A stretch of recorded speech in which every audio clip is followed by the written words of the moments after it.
everybody. Randy Patterson here with Boomerocity, and we have another friend coming back to visit us this time for this episode. It is Candice Night.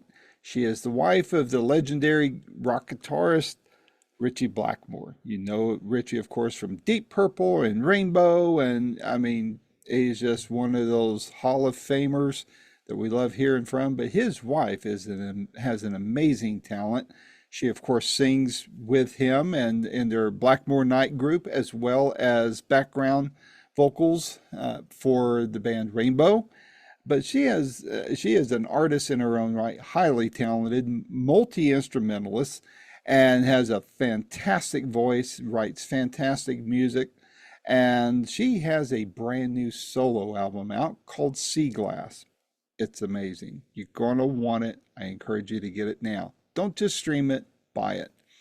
But behind this album are some incredible stories about the songs themselves and the stories behind them. All I'm going to tell you is that if you're female or know a female who has either you have battled cancer or a friend of yours, especially a female, has battled cancer, you're going to want to hear Candice's story. She shares it. It was kept a secret for a while because she's a very intensely private person, as is understandable. She and Ritchie both are. But she shares her story with Boomerocity. I encourage you to listen to this and listen to it carefully.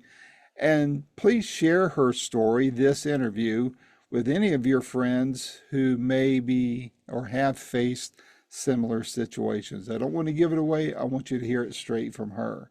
And while you're at it, would you go ahead and hit like on this interview, as well as become a subscriber, free of charge. I'm not charging you a dime. Just helps us out a lot. And again, as I asked, please share this interview with friends who you feel might enjoy and benefit and be encouraged by Candice's story. So without any further ado, here is my third of what I hope are many more interviews to come with the lovely and talented Candice Night. Until next time, this is Randy Patterson with Boomerocity. Take care. Hello there, Candice. How you doing? Hi, good. How are you, Randy? Hey, it's been a while. Let me get my earpiece in so I don't have any feedback when I edit here. I forgot to put that in. It's been a while. I was shocked to see that it's been 3.5 years. Was it something I said? I've been waiting all this time for you Just to to call get me back up. at me.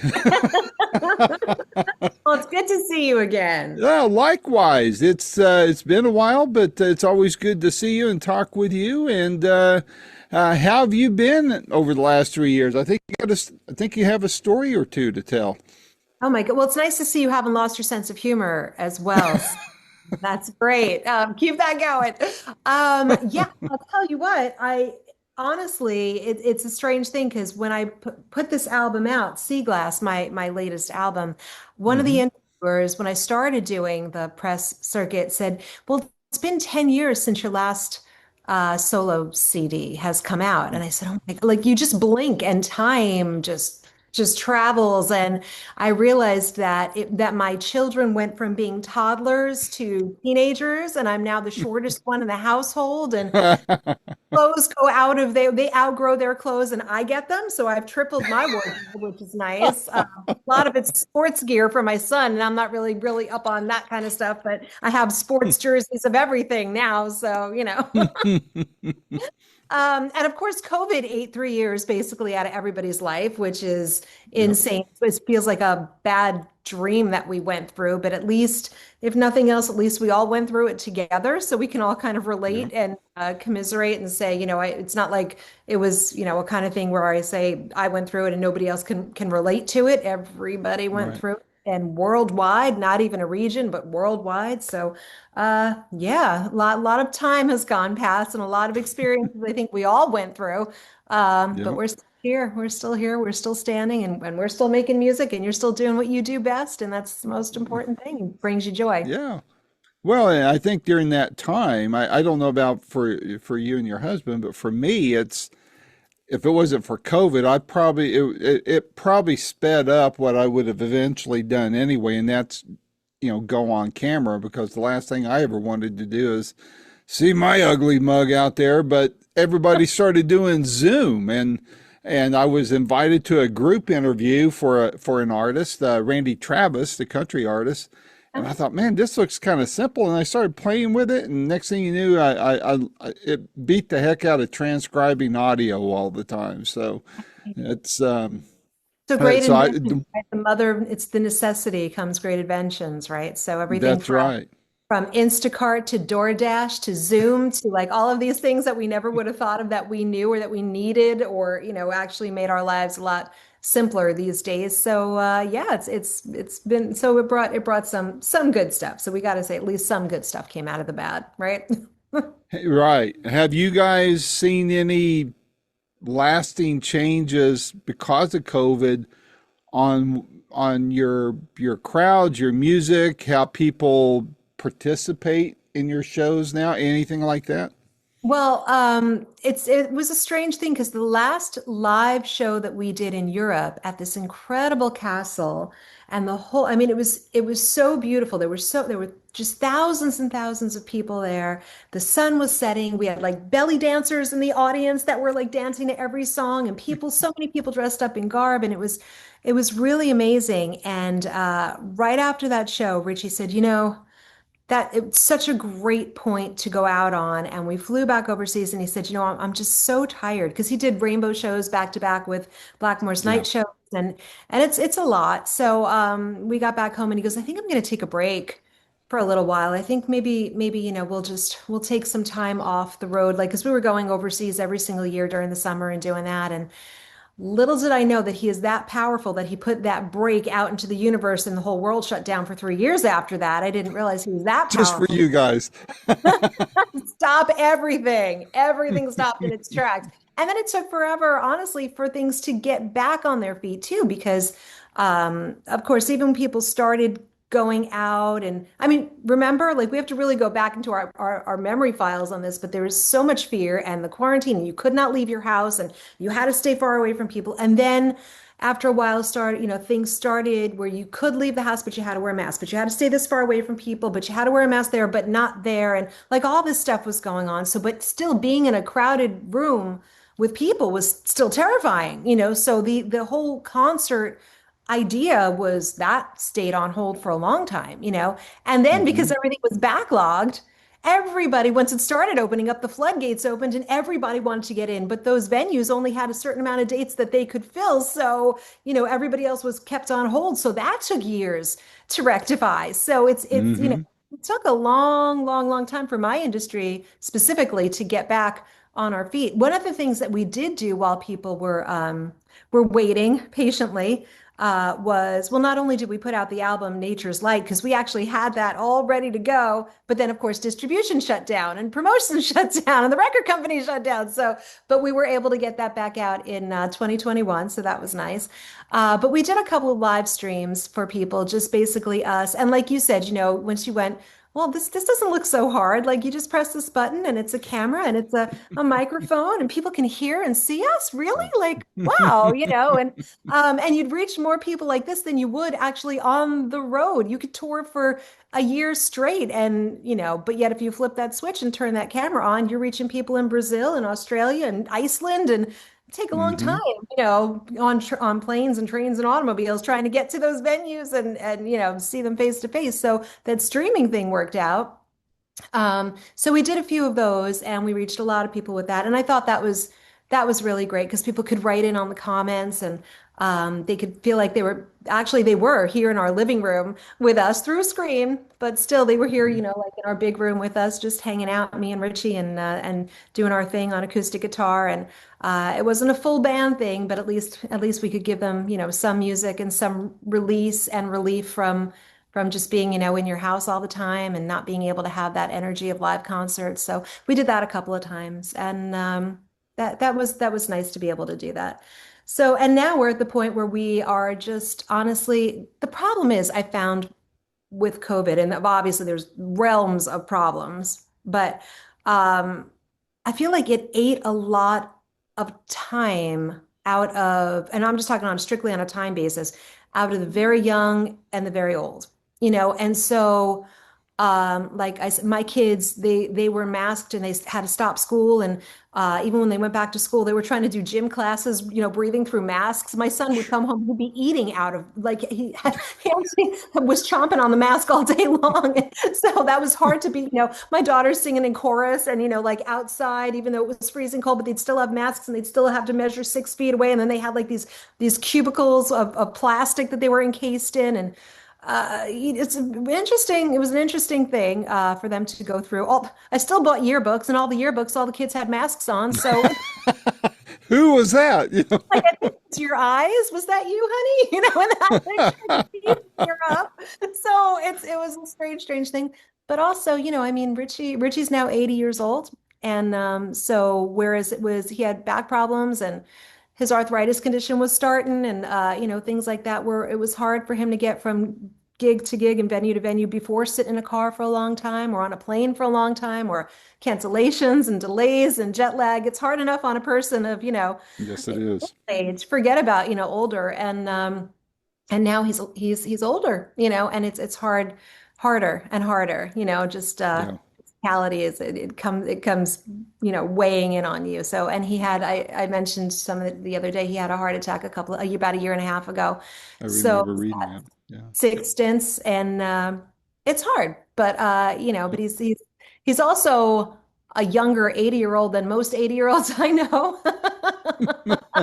So even though the medical issues are tricky and they're hard and they're jumping through those flaming hoops of life, you just keep jumping and keep jumping. And but now we're at the point where he's wherever we can drive to is where we do the show. And you can't do for his back problems and his gout and the rest of it, he can't do 2 shows in a row. So it's got to be a break in between, and then it's got to be Yeah. the travel to the next place. But you can't play too close to the next place. You have otherwise the promoters get upset. So you've really got to clock Right. in. It's just weighing the logistics and it's tricky and it's hard and we're doing the best we can making everything work for everybody all Yeah. the way around.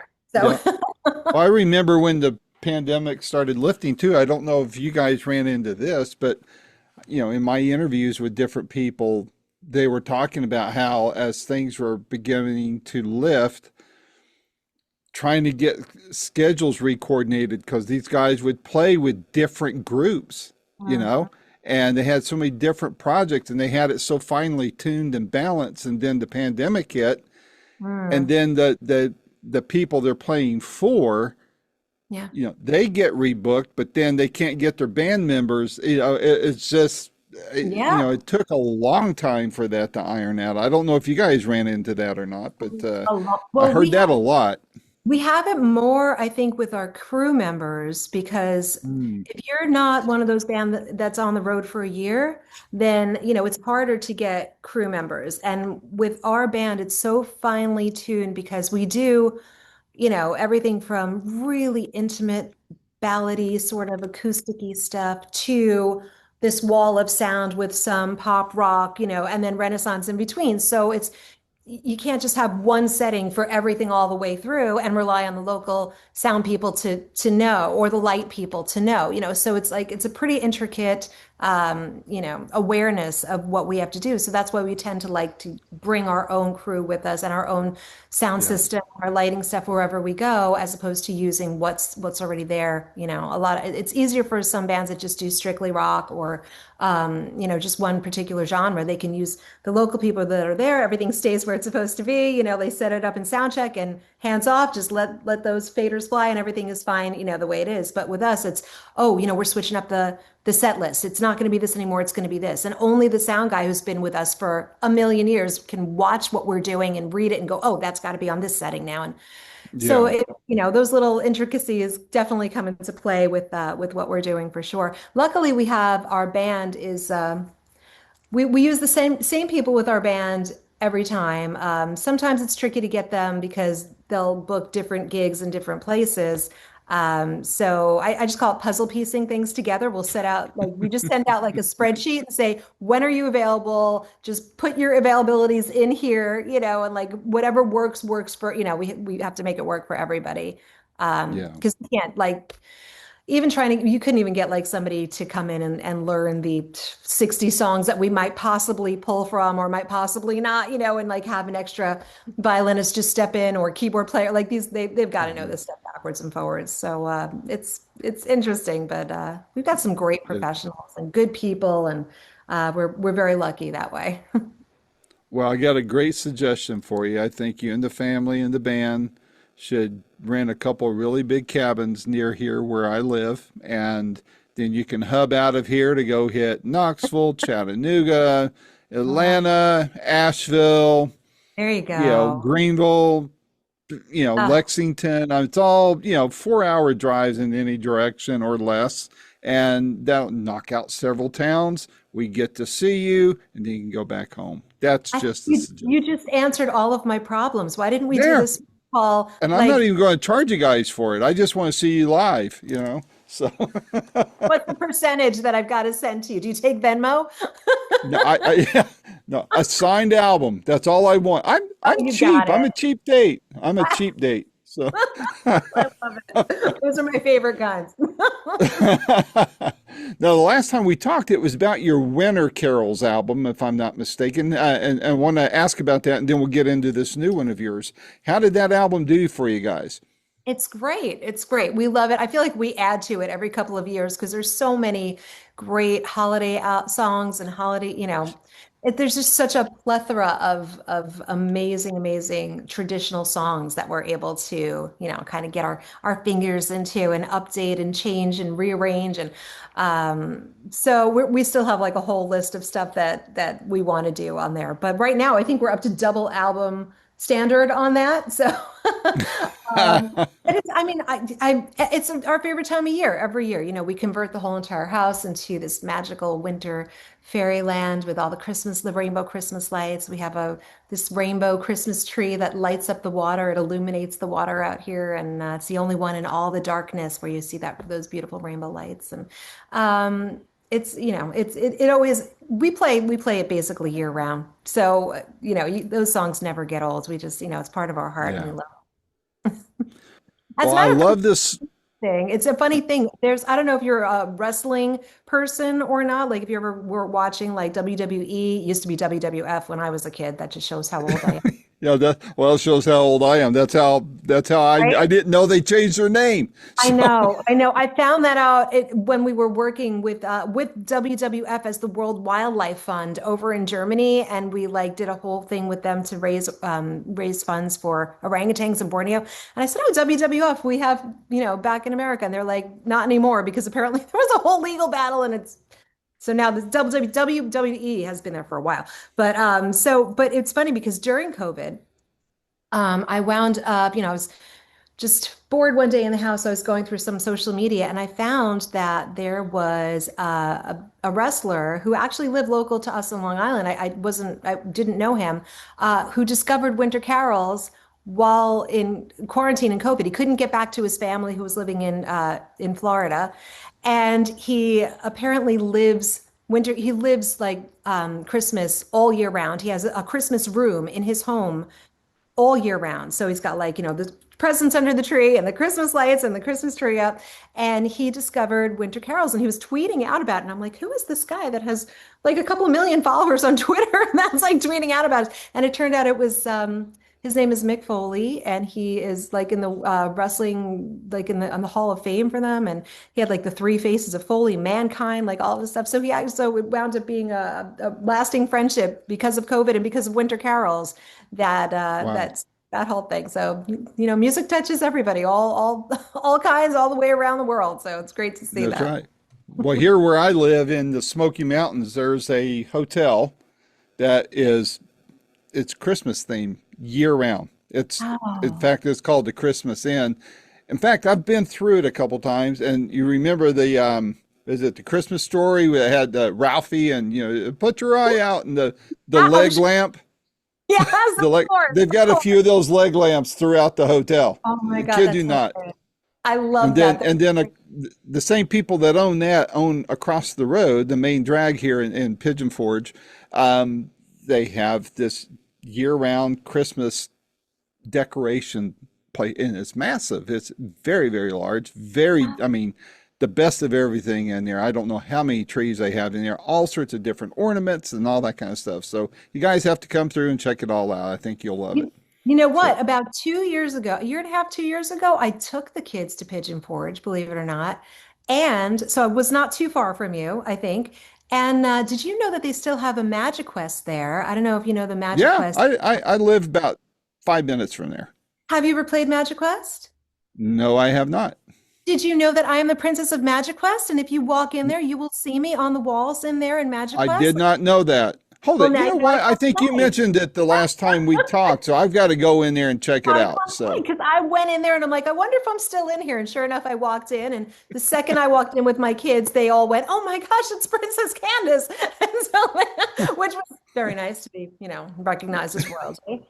Doesn't happen often these days, so I'll take it where I can. And yeah, we walked through, we did our little magic wand stuff, and it was great. So they definitely still have. It's a freestanding building where they have Magic Quest yeah. that have me up on the walls and stuff over there. So Yeah, I that know was. right where it is. I played in the miniature golf thing in front of it, I think it is, or somewhere around there. So Oh, you there you got to have get it. inside. You got to get inside. It's Yeah. fun.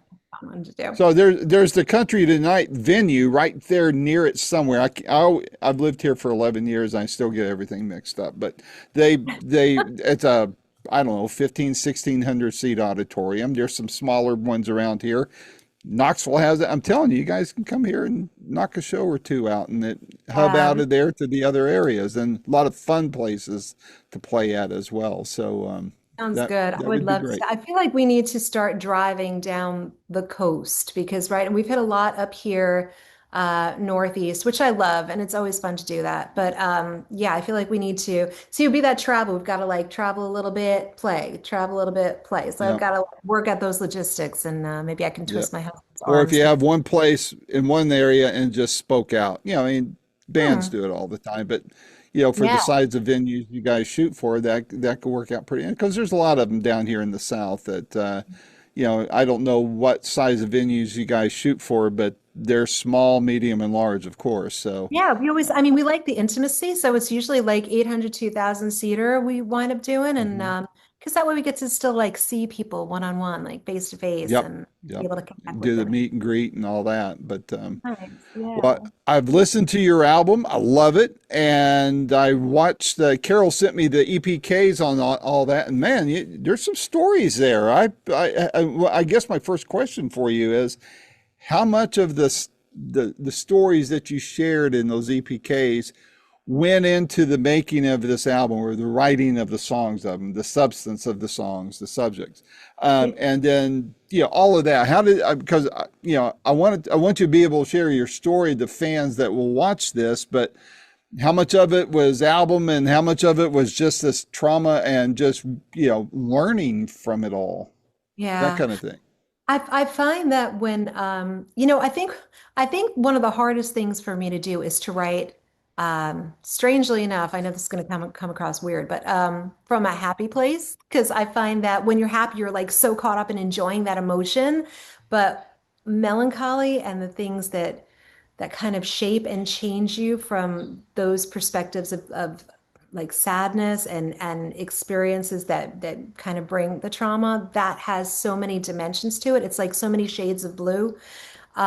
So you're able to kind of take all those different things and craft them and meld them into hopefully something that it's kind of very therapeutic that kind of brings you to, even though you're going through that, you come out the other side a changed person, but maybe in a happier place because you're working, if you're not healed, at least you're working towards that goal. Hmm. And I always Hmm. find that being creative and sitting and just being in those places, allowing yourself to go through those things, go through those emotions, not shutting them off and ignoring them or trying to heal yourself super fast because trying to do that is just putting a band-aid on stuff that doesn't really heal.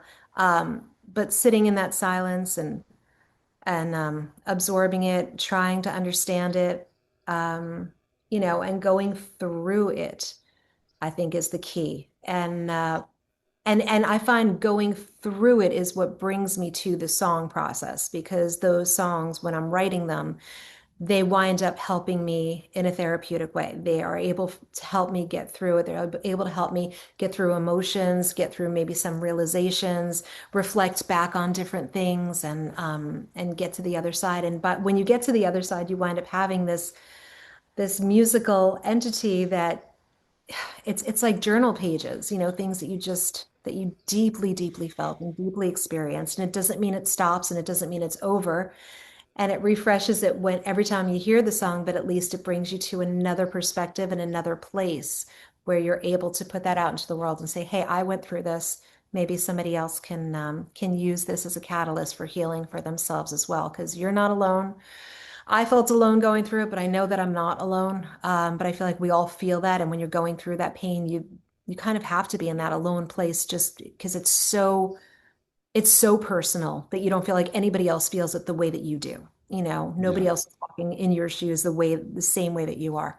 So putting these songs out there, it keeps you very vulnerable. It shares your life experience. You're fragile, but it helps. I think it helped me. And from what I'm reading from other people and getting messages from other people that have gone through similar, if not exactly the same things that I went through in their own way, I think a lot of these songs are helping them too. So it's good to hear that. What, and I'm glad you brought that up because I wanted to ask, because of that, for exactly how you put it, there has to be stories you're hearing from others that maybe even though you've gone through this, what they say touches you back. Is there anything like that you can share?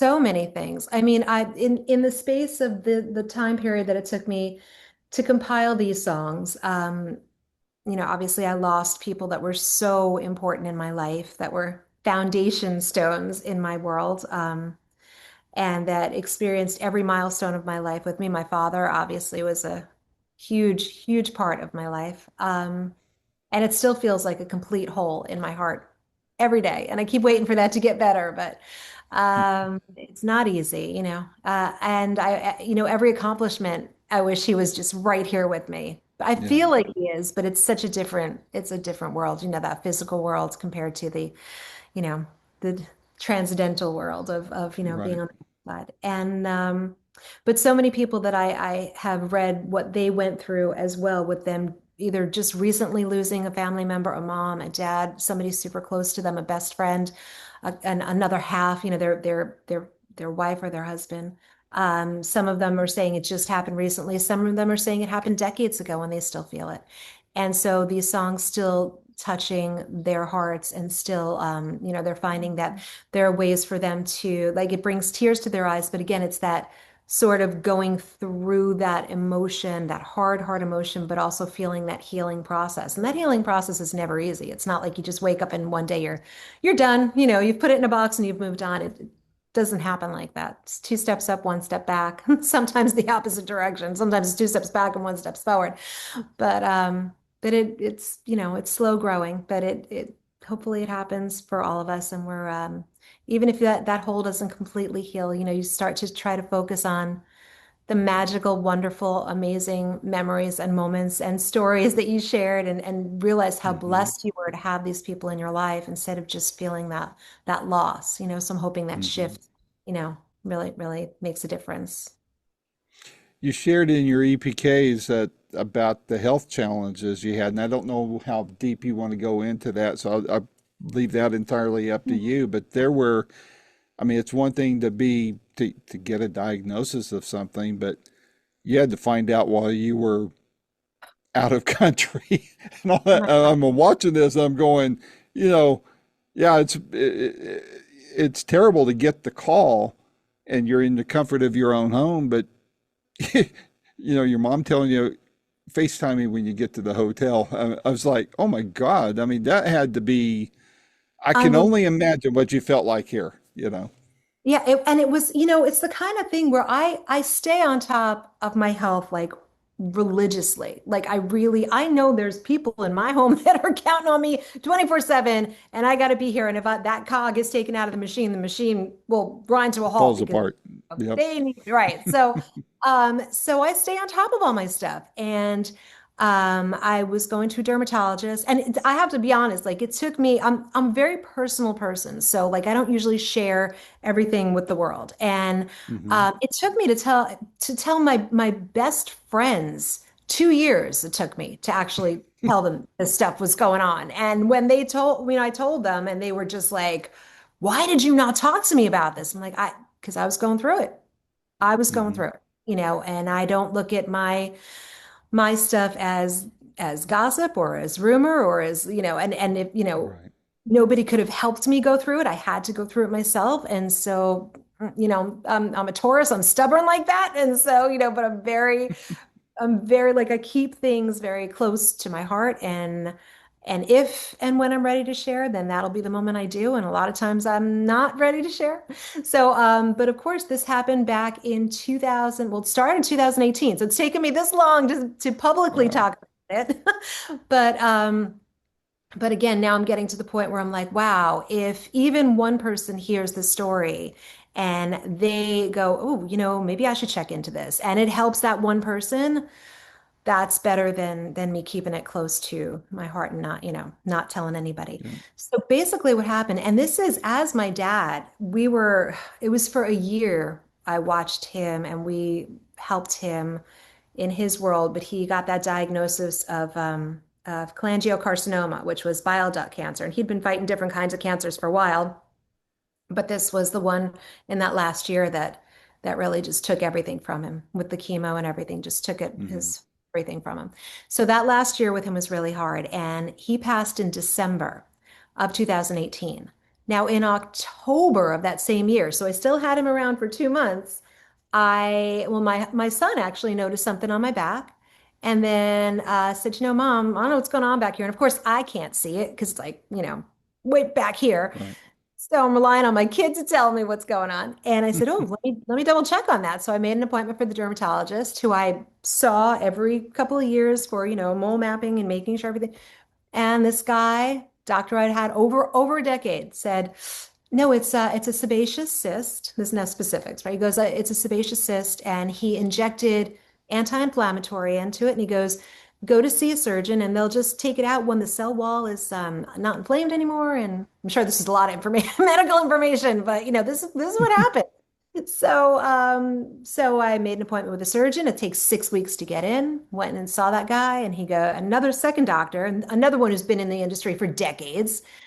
And he said, "Nope, still inflamed. Come back in 6 weeks' time."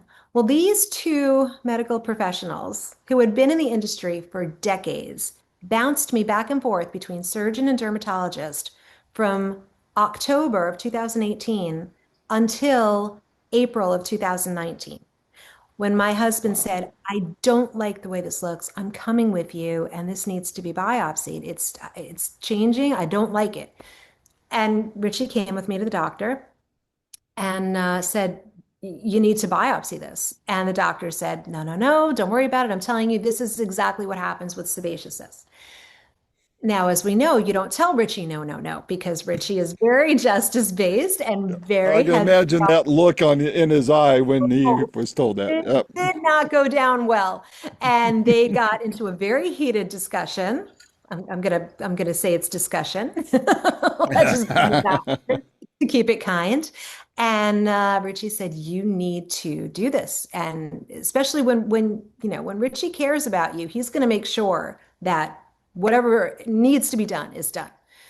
And the guy said, "All right, fine." He finally caved. But again, keep in mind, this was 6 months of back and forth. So sure enough, he does what he has to do and then patches me up. So we did rehearsals here at the house. I get on the plane and they say no news is good news. I didn't hear anything for a while from that guy. So I figured, oh, everything is fine. I get on the plane. My mom's watching my kids. We land in Denmark.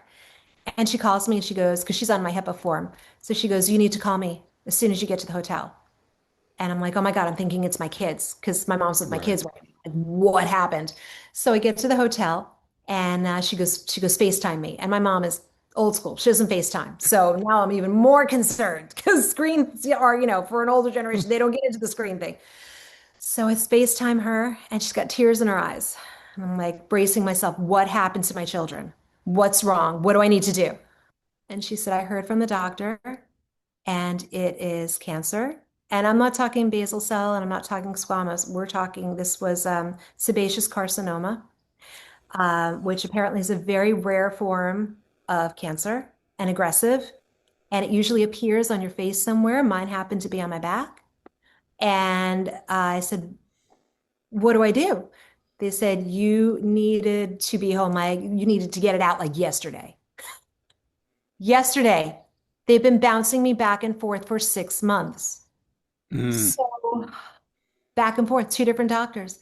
So luckily, oh, and a side issue of that incidental finding was apparently that I have something called Muir-Torre syndrome. Now, Muir-Torre syndrome is another very, very, very rare thing. Richie goes, I knew you were one in a million, but You'd think you could win the lottery, right? So, some sort of lottery. I don't know if I want to bet on this one. So it turns out that that is a genetic predisposition for certain kinds of cancer. So it's like Lynch syndrome for women that have gone through breast cancer and stuff like that. It's like that umbrella, except it's for colorectal cancer and genitourinary cancers. So it's 80 wow. percentile for one and 60 percentile for the other.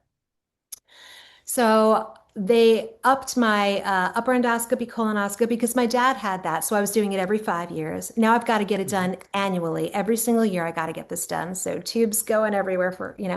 And genitory was 60 percentile. So my genetic counselor at Sloan, who I got, said she actually kicked me right between the eyes. She said, you know what? I think you should get a complete hysterectomy. And she goes, I would hate. And I said, but no, my organs didn't do anything wrong. And she said, listen, it's preventative. And she said, your body makes cysts and I can't monitor what's going on in there. Like you can't biopsy stuff on your ovaries. And she said, I would hate for your kids to lose you to something preventable. Mhm. And how do you say no to something like that? That's right. So I had to have that done. And but while we were overseas, getting back to that, so 2019, so right after the first Rainbow Show, uh, big giant festival, and all this stuff was going on, and Richie found a card in his wallet from the head of urology in Nuremberg University Hospital, and he called this guy up. Card just happened to be in his wallet. So it's Go amazing how, figure. right? How Wow. fate works. It's incredible. Yeah. So I called the guy up. The guy said, fly to Germany and I will get this taken out right away. So we took a detour, wound up in Germany. He laid me on my face, did a football cut incision, cleared the margins on either side, but he didn't Wow. clear underneath. And so I said, what do I do now? And he said, you got to wait 4 to 6 weeks to heal. Try not to move around a lot. So they packed me with ice every single night because I couldn't lay on my back because I had this incision in my back. And I'm trying to like clap and get everybody involved with all the show, like get everybody Mm-hmm. in all this pain with my back. And that was hard. But as soon as it was that 4 to 6 weeks, my back healed. And as soon as that 4 to 6 weeks came, I landed here. I was here back in New York for one day and went right into the city at Sloan. And my scar went from this big to this big. Whoa. And yeah, they removed a lot. They went underneath into the muscle wall. I had drains. They had like it was My a goodness. deal, but they had to make sure that they cleared the margins all the way around and they did a tracer lymph node and now I'm in maintenance where I've got to, just stay on top of everything, which I do. I've got to stay on top of my health in every way, shape, or form. And I suggest everybody do that. I thought I was by listening, to those two doctors but thank goodness my I can honestly say my husband saved my life with that because it's very, very rare and it's very aggressive. And if he didn't push me and push that doctor, to do that biopsy, that stuff spreads. It spreads and it spreads fast and spreads like wildfire, and you can't hit the rewind button. Nope. So, and I had just watched my dad go through absolute hell. So, Mm. yeah. Wow. So now I'm ready to share the story with the world. But that's what goes on tour and stuff that you don't, the stuff that happens behind closed doors when nobody knows what's going on. And, Yeah. everybody thinks, so these people step on stage and everything's wonderful in their world and they can't possibly have anything going on. We're human like everybody else and we're all going through something. Everybody's going through something. So, And at the same time, because of where you and your husband are at, career wise, you've got everybody, looking at you all the time. You're being scrutinized. Where, a bozo like me, no, Yeah, I'm just a, I'm invisible. You guys aren't, So it's hard to maintain some privacy. But you said something earlier that I want to see if this is tied together. And that is, you mentioned that when you guys got home, that Richie said that, you want to take some time off. You didn't want to, and it was, so this is all kind of like at the same time, isn't it? Yes, yeah. Well, he exactly. So he came home and decided, like for himself, he wanted to take that time to take a break. I mean, he'd been on the road since he was 16 years old, every year of his life, Hmm. ever since then, and living out of hotels. A lot of us think that that's really luxurious because, we look at it from a sort of like a vacation perspective. Right. But I tell you the ideas that this guy has were, I mean, and it makes perfect sense because having been with him for so long, 35 years this year and traveling with him the way that we did for such a long time. And he had it way, way harder before he met me, where he would be on that road for a year and a half at a time or doing two gigs at once, like one here and Hmm. one here and travel the same day. Um, Japan today and then Australia tomorrow and then England the next day. And so you learn a lot as you go through and you go, I can't do this routing. Like it's physically impossible. He had a nervous breakdown on tour in the 70s where he was walking down the hall of a hotel and all of a sudden he broke down, and just couldn't do it, just could not Yeah. do it. And it's very taxing. It's very hard on a human being to do that. Yeah. And I think a lot of things that people don't see too is, which he actually has in the rider of the hotel, you have to ask such specifics, like, is there going to be maintenance or any kind of construction that's going to start at 7 o'clock in the morning over my head with the drilling? And because, when you finish your show, you get home, you finally fall asleep at 2 a.m. and then they wake you up at 6 or 7 o'clock in the morning with drilling or next to the ice Hmm. machine where there's a party that goes on until 3 o'clock or you're by the pool or by the maids' quarters or the loading deck or and these are just things that are like you wouldn't even think about. But like I said, most people look at traveling from a vacation perspective. But when that's Yeah. your life and that's your home and that's where you need to unwind and have your rest because you got to give 110% on stage the next day and put the travel in there too. It's That's it's right. hard. It's taxing on you, and the older you get, the harder it gets. So. Yep. No, I hear you. We view it as our one little trip, and and you guys have to think, all right, am I still in, Tallahassee, or am I in Atlanta now or something, Oh, So I we remember the can first only time I went imagine. on the road, very first time I went on the road with Richie, and he flew me over for the Deep Purple tour in 1993. And I just remember it, and it was one of that's back when Czechoslovakia was still Czechoslovakia. Like, I'm not saying Hmm. that because I don't know, like it was still just one country. It wasn't Czech and Slovakia at that point. And Hmm. so they would fly in on a jet to Poland and fly back out the same night and then play Czechoslovakia and then play here. And it was one country like every day and everybody traveling separately. And it was crazy. And I just remember trying to keep up with what was going on. And I was the only American. So I had to go through a separate line during customs where all the band members were like going through English customs. And there's me, like, as the only American girl, like, separated from everybody. And I just remember having like this little pouch of coins from all these different countries. Like I didn't know there was Deutschmark, this before the euro, Deutschmarks and then francs. And then it was just, I couldn't keep up on even the exchange rate anywhere we went. And at one point, the customs official who looked at my passport and he just, very sternly looked at me and said, all right, well, so where are you staying? And, where did he said, where are you staying in our country? And I'm like, I don't know. He's like, well, where did you just come from? I'm like, I don't know. And he's like, where do you go after this? I'm like, I'm not sure. I must have looked like a complete lunatic, but literally, I didn't have the itinerary on me. My brain was fried from just all I knew was you get in Just a travel. car, Mhm. right? You follow that guy. The tour manager knows where you're going. Stick with him. but that tour manager is English, and he's over there on the line with the guys who really matter, like the band members. And there's me, like, I don't know. I must look like a nut.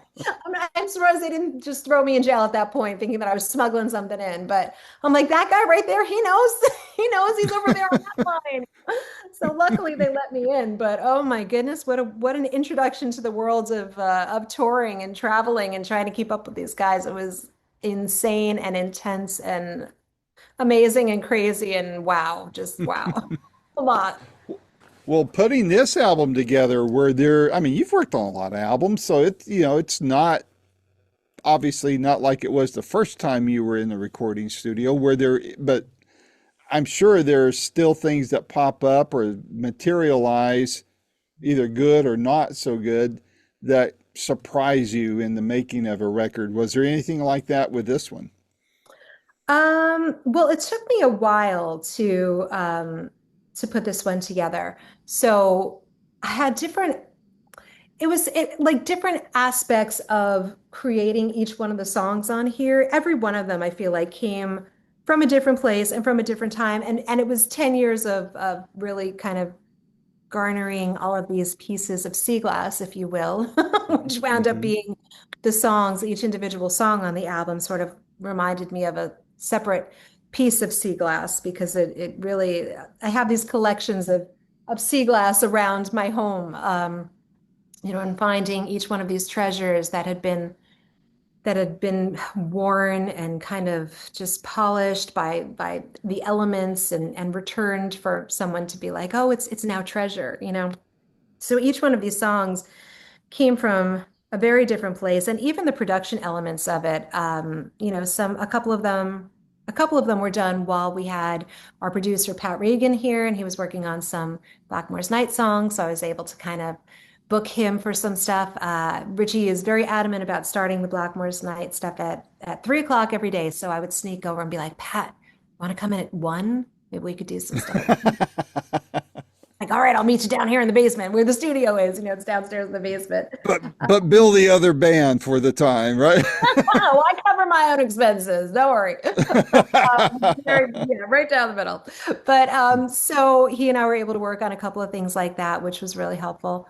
Um, and then on the times when Pat wasn't here, I found this really great producer, engineer producer, multi-instrumentalist who was so easy to work with. And his name is Brendan Keenan. He's right here on Long Island. At a studio. It takes me about an hour to get to that studio. It's always nice when you have the studio in your house and you could just roll out of bed in your pajamas and go downstairs and, Yeah. work with the producer there. But having said that, I would basically just like get my little voice recorder and sing the melody line over it and then do the keyboard parts and like send that over on another voice memo and ship all of that over to Brendan and say, okay, now here's what I have in mind. I want this kind of intro. What do you think about this? Can we make it like that? And then before I even went, I'd book the studio time, go in and meet with him. And I always it's a strange thing. I like to cook, so I'm always like, it's almost like baking a cake or creating something like that. It's like you add this spice, but luckily when you're creating music, you can like take the spice out if it doesn't work. When you're baking something, everything gets Hmm. thrown in and then you're stuck if you don't like it. With something like this, it's like, okay, you know what? What if we use like a harp sound over here and then fade that out and put this and so we bounce off of each other and we're able to take things out and put things back in um and so it just makes it fun. It makes it a fun, creative process. So I basically go in with the idea in my head, and then he takes the idea out of my head and then expands on it. I'm like, that's great, but let's take that out and put this in instead. And he's like, that's great, let's try this. And we get so excited and so enthusiastic about it, and it makes it fun. It makes creativity fun, and I think that's the sounds are actually exactly how I would want them to be, if not more and as what you hear on the album. So I'm very, very happy with the way they all came out. What was the biggest difference working on this album compared to anything else that you've worked on? Well, when I'm doing the Blackmore's Night stuff, the creativity as far as the writing the songs is really different. Richie will always come out with the musical idea first. He's usually in the den, playing on the acoustic, and so he'll come up with an idea and I'll be in the kitchen doing dishes or laundry or something. And he'll be like, hey, can you come in and hum this melody over it? And, this is the ideas. And, um, and then we kind of build from there. So the basic idea of the song, of the music is already there. And then I take those ideas. He might say, it kind of reminds me of this, and I'll use it as a jumping off point for lyrics. Or I'll just drive around, while I'm doing errands and have that idea, the musical idea that he put down in my head, and then I take those pictures that the music is painting and like, craft it into lyrics, and I come back with him and I'm like, listen, this is the idea that I have in mind. What do you think? And so it's very much like a partnership like that. When I'm writing for my own stuff, it just all comes out somehow as like one big flow of lyrics and music together. So I'll just start singing. Once I come up with the lyric idea, I just start singing a melody along with it. So, like Mm, with the title track Sea Glass, I literally was walking along the beach, picking up pieces of sea glass and like singing part of that song. And the beginning of that melody, where it's like, I used to be whole, that actually came from, and this is the first time I'm saying this, is from a lot of those things and being with the surgeries with the medical stuff. It wasn't just, it was a big emotional thing, but it's also physical, where like mm, pieces of me have just been removed and taken out, and parts of me are like completely gone and never to return. And so there's so many layers in a song like that. And so I know when I recorded it, and then it was basically like the producer being like, are you sure you want to leave this at 6 minutes? And then the record company being like, are you sure you want to start with a 6 minutes song? Like, not really a usual thing for people to do. And I'm like, I do, because it's so true and it's so raw and it's so honest. And I can't imagine taking any part of it out because it was the full story. It's just like yeah. everything was in there at that moment. And it was really important. And I think that's why, it was important to name the album Sea Glass. I think that's why the symbolism of sea glass was so important within it. And it's just it's everything that it stood for. I know that songs are like kids, and I'm sure you and Richie have not picked your favorite kid because you love them both equally, But songs, same way. So I quit asking that question. What's your favorite song? But I do ask, what what song on the album would you point to as a calling card for the rest of the record? For anybody that is just getting turned on to you, or maybe a fan that hasn't heard the album yet, and you say, you can listen to this one first, and if you like that, you're going to love the rest of the record. That I can do for sure. And especially, by the way, having a girl and a boy, the energies are completely. So I can say like the tug of war as to like what is happening in this household, completely like different. So yeah, I get that with the kid thing, but whew, so I'm 100% going to say unsung hero, honestly. Like I think that is would be a great song for people to listen to. That was basically based on my mom. I wrote it at 2 o'clock in the morning. My mom is this person who literally, like we used to say, you just change her batteries and once a month, and I don't know when she sleeps. I don't know how she does what she does. She started as a school teacher, always knew one of those people, always knew what she wanted to do, always knew what she wanted to be, became a school teacher. She helped special education kids, like special ed kids. Hmm. She was working in BOCES, worked all the way up to teaching teachers how to teach in St. John's University. She was parent and student advocate. She she fought school districts so hard and school boards so hard for the sake of the students when they were being wronged, when their parents were being ignored, when they weren't being listened to, when they were being passed through the system just to get them to graduate when they couldn't read. And she's like, stop, this is not okay. I grew up having my mom's students in my house until 11 o'clock almost every night because she'd be sitting on the couch with them, teaching them every single day of our lives, just so she could be hands-on with all of them.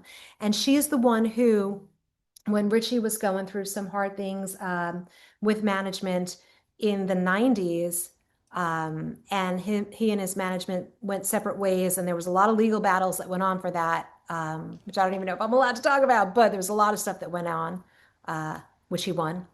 But anyway, so but so we made. I called her. I'm like, I don't know what to do. I don't know what to do here. This is not my realm. This is not.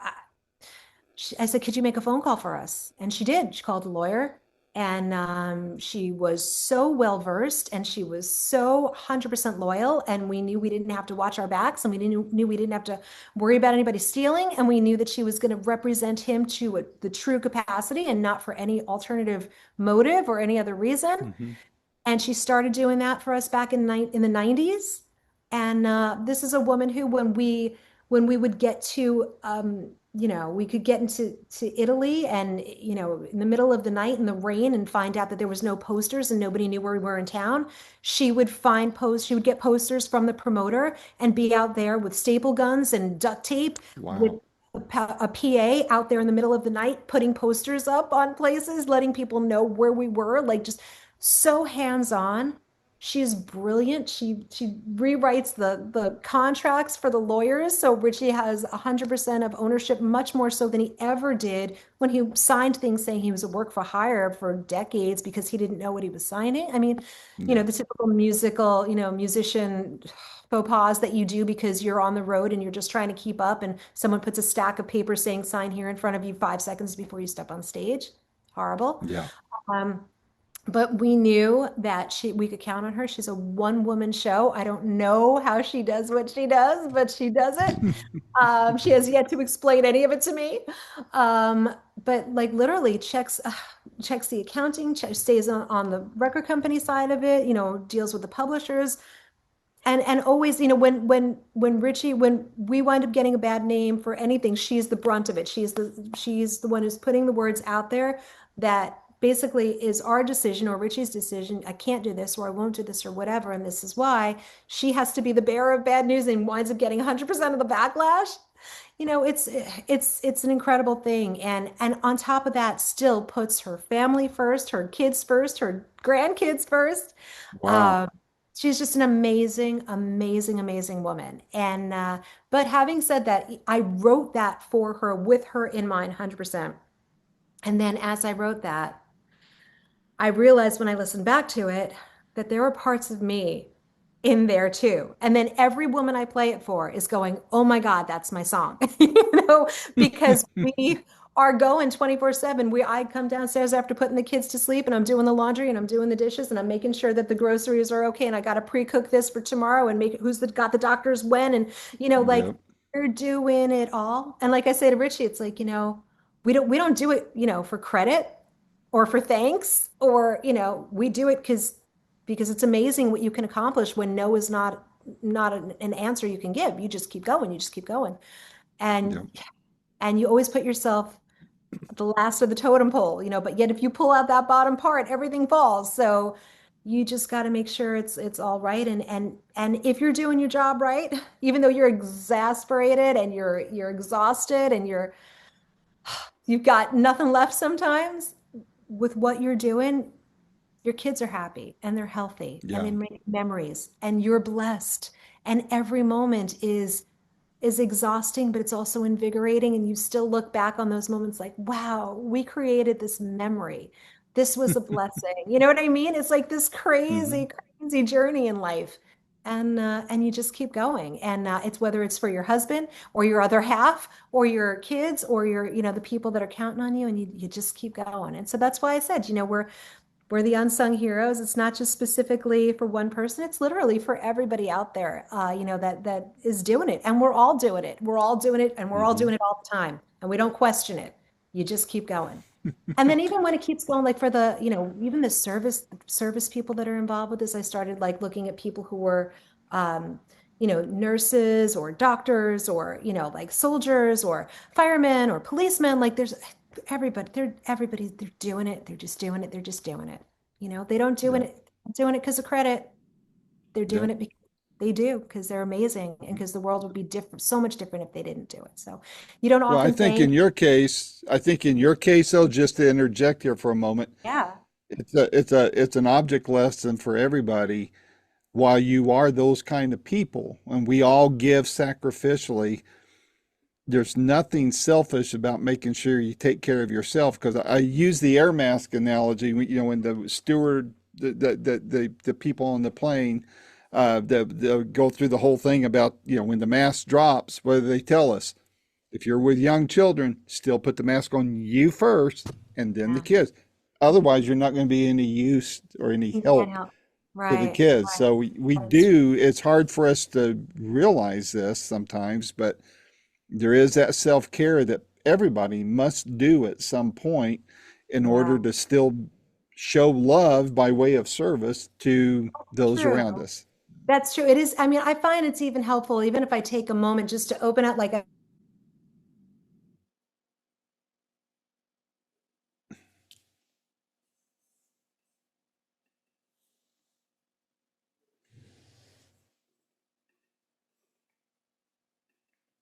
Okay, I don't know if you can hear me, but Oh, oh, yeah, there you that's are. oh, there. It You thought, froze up. oh, I saw that. I wasn't looking, and then when I looked back, you were frozen.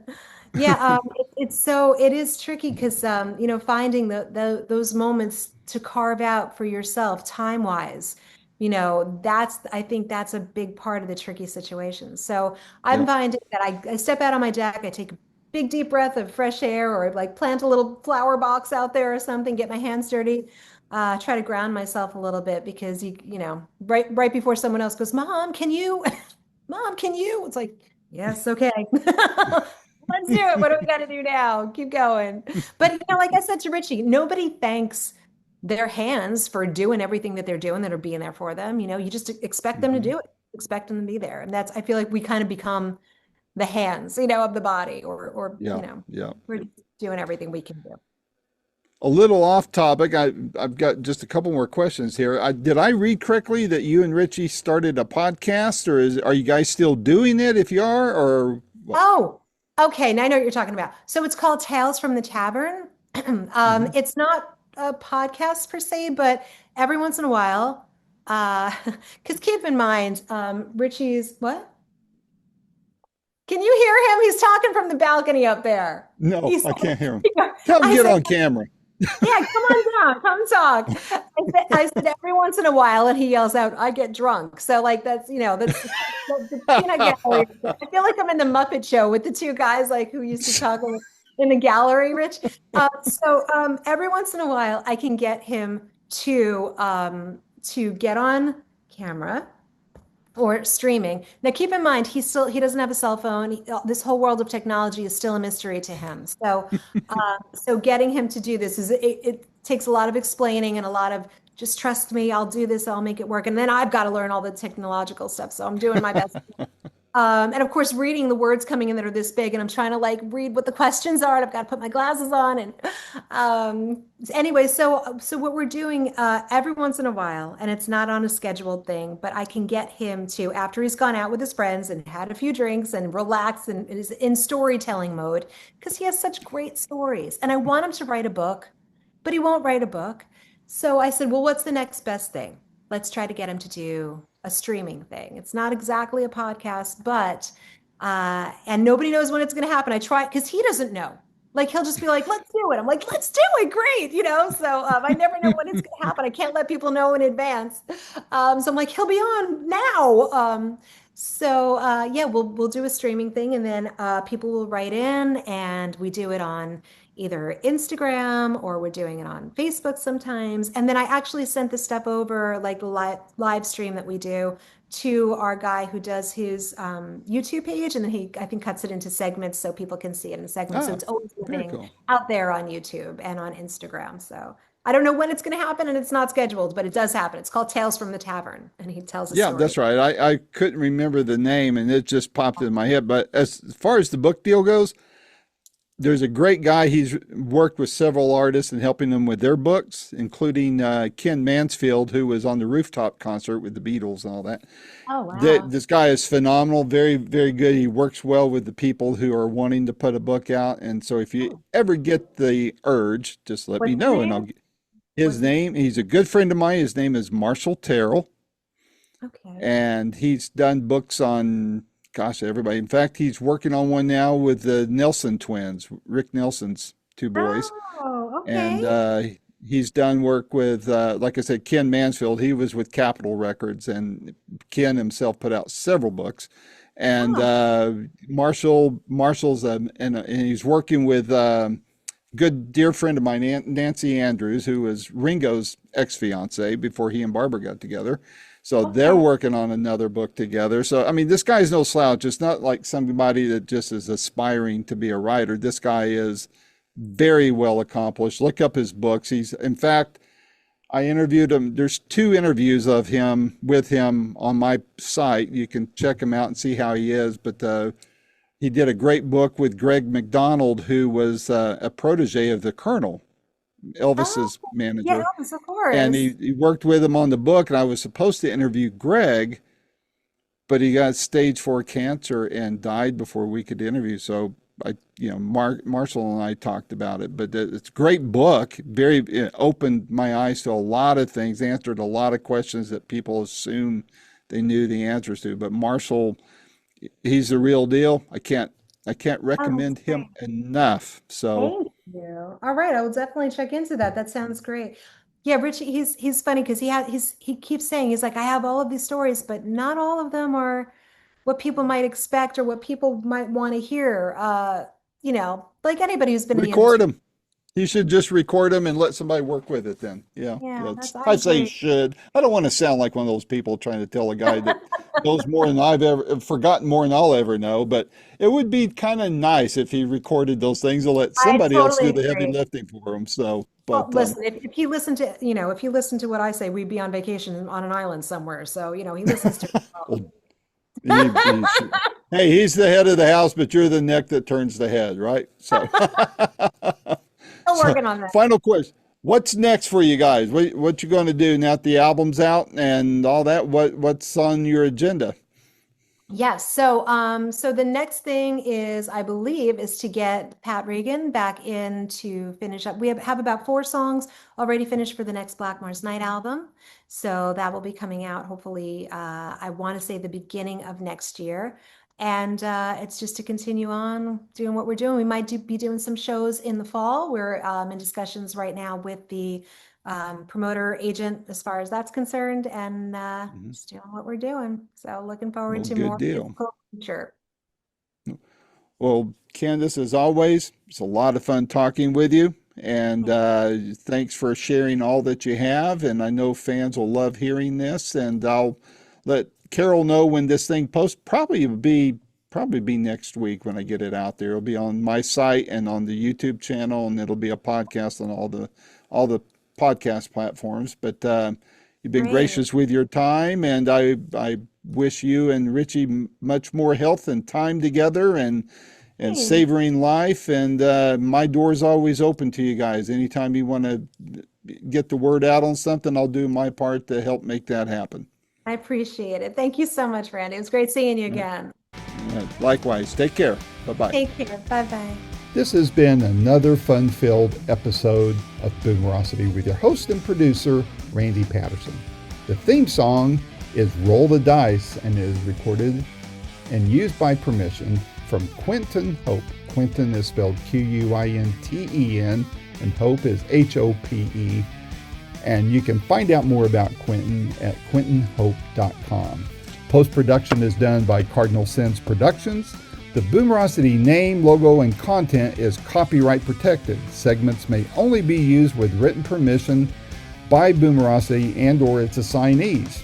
Inquiries should be directed to input@boomerocity.com. Copyright 2025.